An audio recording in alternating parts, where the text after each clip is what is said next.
لیکن مکان مالک نے کہا کہ اس نے گھر بیچ دیا ہے۔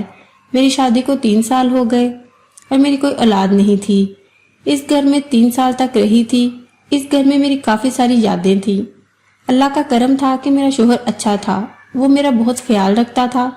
میری ساس بھی کوئی اتنی بری نہیں تھی، لیکن اولاد کی بات پہ اکثر اس کی زبان سے کچھ نہ کچھ نکل جاتا تھا۔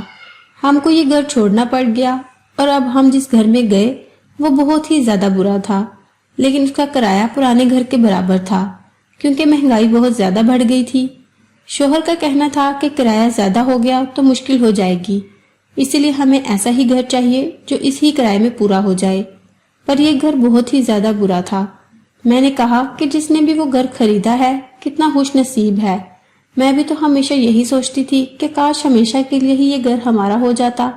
اتنا صاف ستھرا بنا ہوا تھا، اور کچھ دن کے بعد مجھے پتا چل گیا کہ وہ گھر کس نے خریدا ہے تو میرے قدموں تلے سے زمین نکل گئی، کیونکہ وہ گھر کسی اور نے نہیں بلکہ روزینہ نے خریدا تھا۔ میں حیران رہ گئی کہ محلے میں اخبار بیچنے والی لڑکی نے 37 لاکھ کا گھر کیسے خرید لیا۔ پتا چلا کہ اس نے گھر کے پیسے نہیں دیے تھے، قسطوں میں خریدا تھا۔ لیکن اس گھر کا مالک تو بڑا ہی برا انسان تھا۔ اس نے اتنی بڑی سہولت روزینہ کو کیسے دے دی تھی؟ ساتھ ہی یہ بھی پتا چلا کہ مکان مالک کے گھر تو جڑواں بچے پیدا ہوئے تھے اور ان کی بیوی کی طبیعت بہت خراب تھی، اسی لیے شاید وہ بہت زیادہ پریشان تھا اور ڈر کے مارے اس نے اس طرح کا کام کیا کہ اسے کسی غریب کی بد دعا نہ لگ جائے۔ یہ بات تو محلے میں ہی پھیلی ہوئی تھی، کیونکہ اس شخص کے اس محلے میں اور بھی کافی سارے مکان تھے جو اس نے سارے ہی کرائے پر دیے ہوئے تھے۔ میں نے اپنی ساس کو بتایا کہ جس نے ہمارا گھر خریدا وہ میری وہی دوست ہے، تو وہ بھی حیران رہ گئی۔ انہوں نے کہا کہ تو اپنی دوست سے ملنے کے لیے کیوں نہیں جاتی؟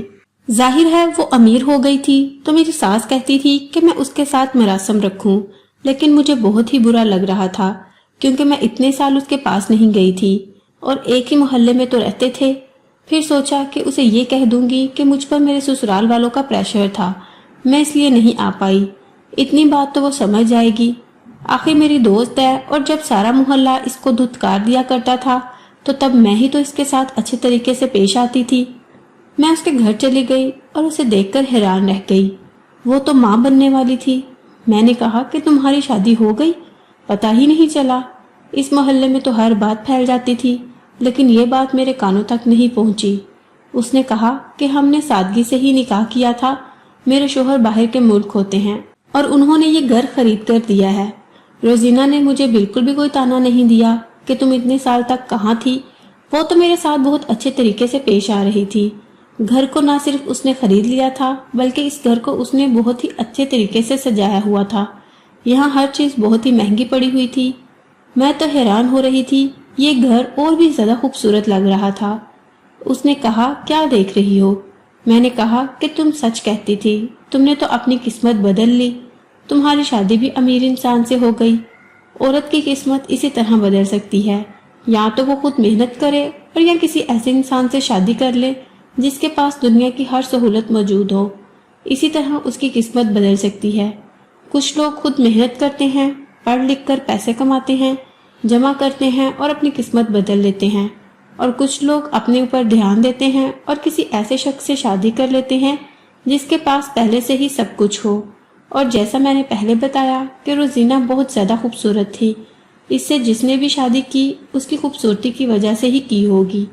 وہ ماں بننے والی تھی اور اسے دیکھ کر میں حیران تھی کہ وہ بہت ہی زیادہ وزنی لگ رہی تھی۔ ایسا لگتا تھا کہ اس کے پیٹ میں ایک ساتھ 3 بچے ہیں۔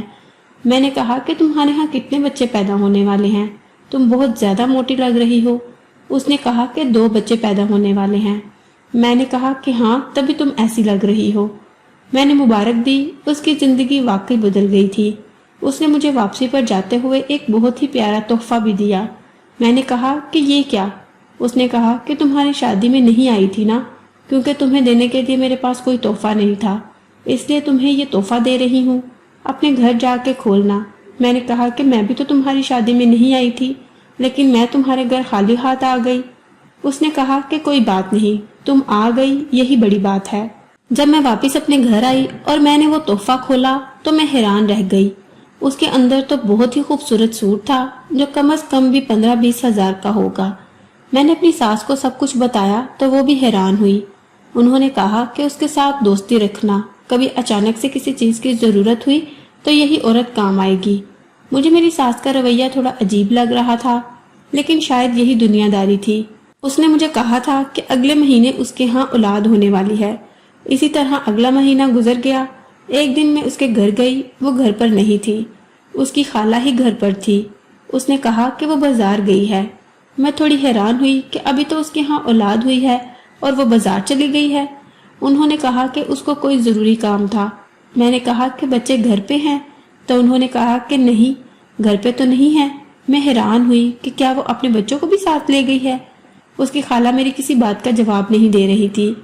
میں نے سوچا کہ 2-3 دن بعد چلی جاؤں گی، پر اس بات پر کافی حیران ہوئی تھی۔ اس کے ہاں اولاد ہوئے 2-3 ہفتے ہی ہوئے تھے اور وہ گھر پر نہیں تھی، نہ اس کے بچے گھر پہ تھے۔ وہ تو کہہ رہی تھی کہ جب تک بچے دنیا میں آنے والے ہوں گے میرا شوہر بھی آ جائے گا، پر اس کا شوہر بھی گھر پر نہیں تھا اور اس کی خالہ بھی عجیب طریقے سے پیش آ رہی تھی، کسی بات کا سیدھا جواب نہیں دے رہی تھی۔ شاید وہ نہیں جانتی تھی کہ روزینہ کے ساتھ میری کتنی دوستی تھی۔ وہ مجھے کوئی غیر سمجھ رہی تھی، اس لیے جلدی جلدی گھر سے باہر نکال دینا چاہتی تھی۔ میری ساس نے مجھے ایک دن کہا کہ میری کمیٹی کی تاریخ آ گئی ہے، مجھے کچھ پیسوں کی ضرورت ہے۔ میں نے کہا کہ میں آپ کو پیسے کہاں سے دوں، میرے پاس پیسے نہیں، آپ کا بیٹا مجھے خرچہ بھی نہیں دیتا۔ اس نے کہا کہ وہ ضرور دیتا ہوگا، چھپ چھپ آ کر دیتا ہوگا، مجھے 5,000 روپے کی ضرورت ہے، تم جہاں سے مرضی دو، تم جہاں سے بھی مرضی لے کر آؤ، یہ میرا مسئلہ نہیں ہے۔ کہ میری ساس کس طرح کی باتیں کر رہی تھی، میں 4 سے 5,000 روپے کا انتظام کہاں سے کرتی۔ پھر انہوں نے باتوں باتوں میں جیسے مجھے اشارہ کر دیا اور کہا کہ اپنی دوست سے ملنے کیوں نہیں جاتی، وہ تمہاری مدد کرے گی۔ اب مجھے سمجھ آیا کہ وہ کیا کہہ رہی تھی، کہ میں اپنی دوست کے پاس جاؤں اور اس سے 5,000 روپے مانگ کر لاؤں۔ ان کا کہنا تھا کہ جو اچانک سے ہی امیر ہو سکتی ہے تمہیں 15-20 ہزار کا جوڑا تحفے میں دے سکتی ہے، تو کیا وہ تمہیں 5,000 روپے نہیں دے سکتی۔ میں حیران رہ گئی اور میں یہ سوچنے لگی کہ اگر میں اس سے پیسے مانگ بھی لوں تو اپنی ساس کے لیے کیوں مانگوں، پر انہوں نے مجھے مجبور کر دیا اور میں روزینہ کے گھر چلی گئی۔ جب ان کے گھر میں داخل ہوئی تو وہاں پر بہت بڑی گاڑی کھڑی ہوئی تھی۔ گاڑی بالکل نئی لگ رہی تھی، جو پہلے یہاں پر نہیں تھی۔ مجھے لگا کہ شاید اس کا شوہر آیا ہو اور یہ اس کی گاڑی ہو، لیکن اندر داخل ہوئی اور روزینہ سے بات ہوئی تو اس نے کہا کہ میرا شوہر نہیں آیا، اس کی اولاد ہوئے آج 3 مہینے ہو گئے تھے۔ میں نے سوچا کہ بچوں سے بھی مل لوں گی، لیکن مجھے تو شرم آ رہی تھی کہ بجائے اس کے بچوں کے لیے کوئی چیز لے کر آتی، میں تو اس سے پیسے مانگنے کے لیے آئی تھی۔ بچے بھی نظر نہیں آ رہے تھے اور وہ بھی ایسے بیٹھی تھی کہ جیسے اس نے بچے پیدا ہی نہیں کیے۔ اس کا شوہر نہیں آیا ہوا تھا۔ اس نے کہا یہ میری گاڑی ہے جو میں نے ابھی لی ہے، کیسی لگ رہی ہے؟ میں نے کہا کہ بہت اچھی ہے۔ میں حیران ہوئی کہ اتنی جلدی جلدی سارا کچھ کہاں سے آ رہا ہے۔ پھر سوچا کہ باہر کے ملک کی کمائی ہے اور ڈالر تو ایسے ہی ہوتے ہیں۔ میں نے اس کو بتا دیا کہ مجھے کچھ پیسوں کی ضرورت ہے۔ اس نے دوسری بات ہی نہیں کی اور فوراً سے پیسے لینے چلی گئی۔ اس نے یہ بھی نہیں پوچھا کہ مجھے کتنے پیسوں کی ضرورت ہے، اور اس نے میری ہتھیلی پر 20,000 روپے رکھ دیے۔ میں نے کہا کہ 20,000 روپے، مجھے تو اتنے پیسوں کی ضرورت نہیں ہے۔ اس نے کہا کہ پیسوں کی ضرورت ہمیشہ رہتی ہے، 20,000 آج کل کیا ہے، تمہیں جب بھی پیسے چاہیے تو مجھ سے لے سکتی ہو۔ میں نے کہا کہ نہیں، پھر میں اتنے سارے پیسے واپس کیسے کروں گی؟ اس نے کہا کہ واپس کرنے کی ضرورت ہی نہیں، تم بہت اچھی ہو، تم نے میرے ساتھ دوستی کی جب کوئی بھی مجھے محلے میں بلا کر بھی راضی نہیں تھا، اب کیا میں تمہارے لیے اتنا نہیں کر سکتی؟ مجھے اس کی یہ بات بہت اچھی لگی، میری آنکھوں میں خوشی کے آنسو آ گئے۔ میں نے کہا کہ تمہارے بچوں سے ملنا چاہتی ہوں۔ وہ اس بات پر تھوڑی پریشان ہو گئی اور اس نے کہا کہ وہ میرے پاس نہیں ہیں۔ میں نے کہا کیا مطلب، تمہارے بچے کہاں ہیں؟ اس نے کہا کہ میرے بچے گھر میں نہیں ہیں۔ مجھے لگا کہ شاید اس کے بچے اس دنیا میں آنے سے پہلے ہی فوت ہو گئے۔ وہ کوئی بات بھی نہیں بتا رہی تھی اور خاموش ہو گئی تھی۔ اس نے سر جھکا لیا تھا۔ میں نے کہا کہ کیا تمہارے بچے اس دنیا میں نہیں ہیں؟ اس نے کہا کہ نہیں نہیں، ایسی کوئی بات نہیں ہے، وہ بالکل ٹھیک ہیں، لیکن میرے پاس نہیں ہیں، بس ان کو جہاں ہونا چاہیے تھا وہاں چلے گئے۔ مجھ سے اس بارے میں کوئی سوال نہ کرنا، میں تم سے جھوٹ نہیں بولنا چاہتی۔ میں بھی خاموش ہو گئی، لیکن اسی بارے میں سوچتی رہی۔ میں وہ پیسے گھر لے کر آئی، 5,000 اپنی ساس کو دیے اور 15,000 اپنے پاس رکھ لیے اور کسی کو اس بارے میں نہیں بتایا۔ میں حیران تھی کہ یہ سب کچھ کیا ہو رہا تھا۔